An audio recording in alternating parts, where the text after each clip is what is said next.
Mä pistän sut eläkkeelle, anteeksi. Ei riitä alkuunkaan. Sähän oot kummaa potilas. Annanko lopetuspiikin? Ei sekään riitä. Syaniidipillereitä?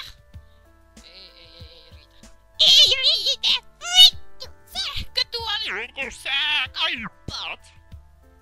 Ei se vastaa vieläkään tarpeitani. Ei riitä.